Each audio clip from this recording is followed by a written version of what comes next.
Pessoal, eu tô aqui com a doutora Janaína Salgado, ela que é gastropediatra e está conversando com a gente sobre refluxo.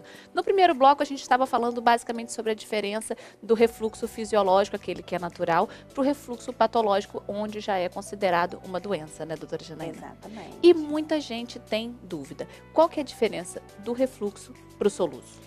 Na verdade, o soluço e o refluxo são duas coisas diferentes, né? Uma vez que o soluço, ele é apenas um dos sinais clínicos de refluxo gastroesofágico no bebezinho pequeno. Muito pela incoordenação, porque o bebê quando nasce também, ele tem como reflexo primitivo o reflexo da sucção.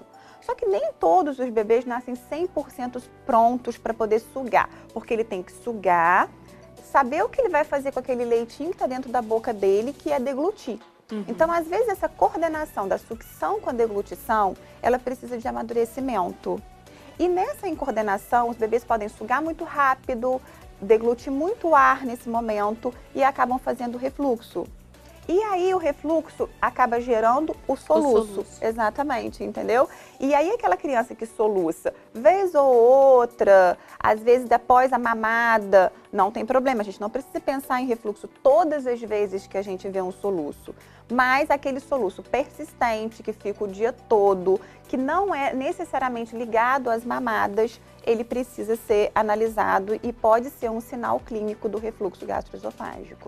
É bom a gente também falar do soluço, porque eu vou tirar uma dúvida particular agora. É verdade que criança, quando tá com frio, ela sente soluço? Ou então, a criança que mamou errado sente soluço? Porque a gente tem muitos ditados da avó da gente. O que disso é verdade, o que é mito? Na verdade, esses ditados, eles têm muito fundo de verdade, né? Elas não falam isso do nada. Por exemplo, o neném que mamou errado, ele tem soluço? Tem, claro. Justamente por causa disso que a gente acabou de falar. Porque o bebê vai coordenar a deglutição, a sucção com a deglutição, vai engolir uma quantidade de ar muito maior e vai acabar fazendo soluço, né? Agora, o frio não tem muita ligação, não tem muita explicação científica. Gente, mas essa eu tô cansada de ouvir, gente. É. Ah, a criança tá com frio, tá com soluço, bota o casaco, passou. E o papel na testa? Não, o papel na testa, então, é o mais lindo e as mães colocam até hoje.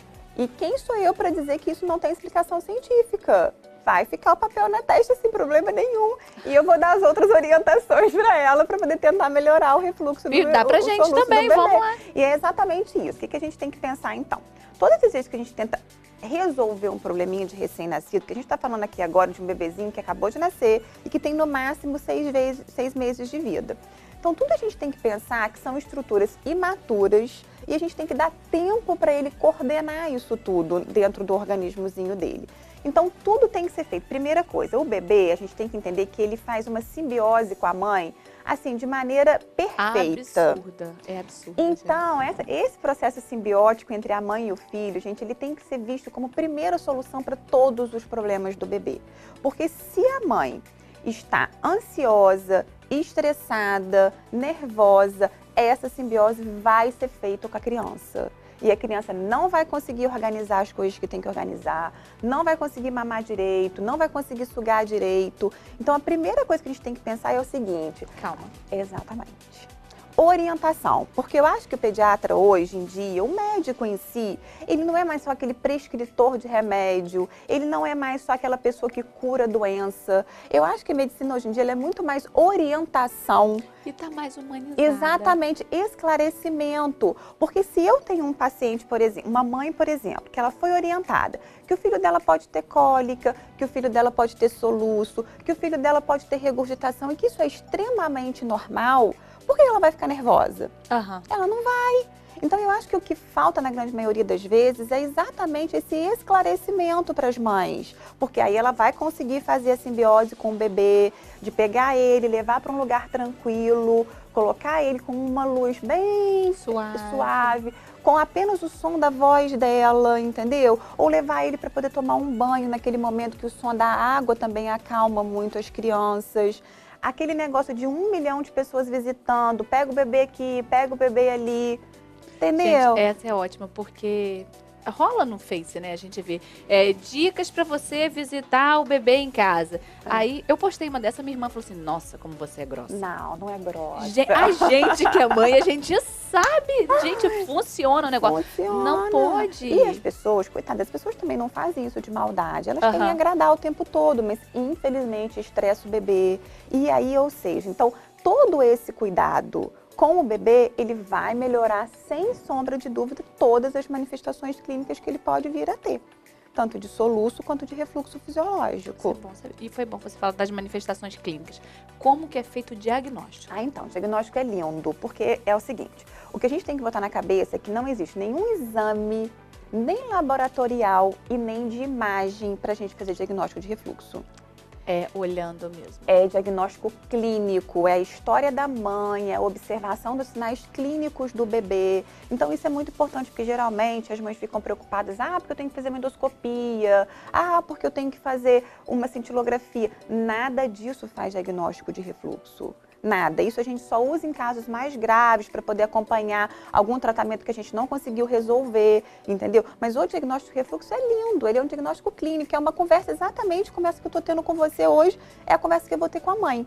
Que ela vai me dizer todos os dados clínicos do bebê, a gente vai analisar até que ponto esse refluxo está interferindo no desenvolvimento 100% do bebê, porque é isso que a gente sempre busca, né? E ao passo que isso estiver atrasando o desenvolvimento do bebê, a gente vai intervir ou com medidas paliativas ou com o tratamento farmacológico do refluxo gastroesofágico. Ótimo. Porque a mãe já chega assim, eu tô observando que meu filho está apresentando todos esses sintomas, qual que é o tratamento? Todas elas já chegam assim. Você dizer para ela que o tratamento é você colocar o bebê em pé, não, vai dizer, não, a doutora é péssima. Você falar isso, a doutora é péssima. E ela vai falar assim, mas eu já fiz tudo. Só que amanhã é o seguinte, como ela está muito ansiosa nesse momento, ela faz 10 coisas em 1 minuto. Aquela coisa não faz uma coisa em 10 minutos, pelo menos. E não deu nem tempo daquela primeira coisa que ela fez, por exemplo, surtir efeito. E aí ela já está procurando uma outra solução para aquilo.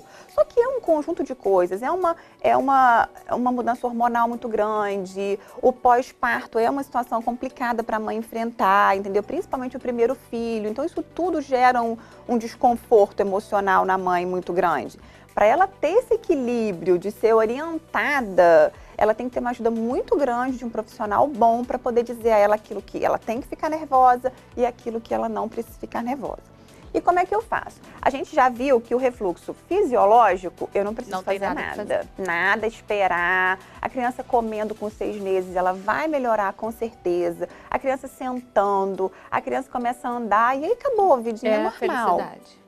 Exatamente. E o refluxo patológico? O refluxo patológico, a gente sempre começa com o seguinte, vamos fazer as medidas paliativas primeiro. Já estamos fazendo tudo? Já estamos colocando o bebê 40 minutos, porque a gente aumenta um pouquinho o tempo de ficar pós-mamada. Já estamos deitando ele, porque o que é preconizado hoje em dia pela Sociedade Brasileira de Pediatria, que a gente sempre tem que colocar o bebezinho para dormir de barriga para cima, né, que evita morte súbita. E para o refluxo, mais importante, a gente tem que lateralizar a cabeça. Então, se a gente já está fazendo todas as medidas para evitar o refluxo e nada disso resolveu, seu bebê continua irritado, continua mamando um monte de vezes por dia, ou ele está com recusa alimentar, ele não ganhou peso, ele tem o pescocinho jogado para trás toda vez que ele mama, e isso está fazendo, ou o bebezinho vomita todas as vezes que mama, ou ele tem todos esses sintomas nos intervalos da mamada, não só depois da mamada ou durante a mamada. Então aí chegou a hora da gente ter que intervir com o tratamento farmacológico. O que a gente tem de tratamento farmacológico hoje em dia? A gente tem os inibidores de bomba, que são os inibidores dessa acidez. Na verdade, eles não vão resolver o refluxo, né? Porque o refluxo é um problema mecânico. Eu não tenho como resolver isso. Então eu vou evitar que o refluxo machuque a minha parede do esôfago e dê os sintomas da esofagite, entendeu? É só por isso que eu trato, porque não tem como melhorar esse problema que é funcional, que vai melhorar só com o tempo. E os bebês vomitadores, também a gente tem que fazer remédio para poder melhorar esses vômitos, porque senão eu corro o risco de fazer alguma broncoaspiração, né? E aí ter pneumonia, que é outro fator importante que a gente tem que ver também, porque o refluxo patológico, ele não é só patológico com o sintoma gastrointestinal. Ele também pode ter sintoma respiratório. E esses sintomas respiratórios são os mais difíceis da gente fazer diagnóstico, porque nem sempre eles chamam a atenção ou da família ou dos próprios pediatras, né? Porque, por exemplo, vamos imaginar que uma criança tem uma tosse noturna que não melhora por nada. Aí já fez todos os xaropes que podia fazer na vida, a criança não sai mais de casa porque a mãe sempre acha que está numa temperatura ruim, já trocou a temperatura do banho 1 milhão de vezes e a criança nada, e ela tem uma tosse noturna que não melhora por nada. Quando você vai ver, é um sinal clínico de refluxo, porque é a hora que o bebê está mais deitadinho, a hora que ele mama praticamente dorme. Nem sempre a mãe de madrugada ela tem disponibilidade até de cansaço mesmo para poder deixar o bebê em pé a quantidade de tempo que ele tem que isso ficar. É muito comum. E às vezes a gente faz sintoma respiratório. A gente pode fazer essa tosse, às vezes o bebê tem rouquidão. Outra coisa muito importante que assusta muito as mães também é o engasgo. As crianças engasgam, elas fazem cianose, elas ficam toda roxinha, simplesmente por conta de um refluxo patológico.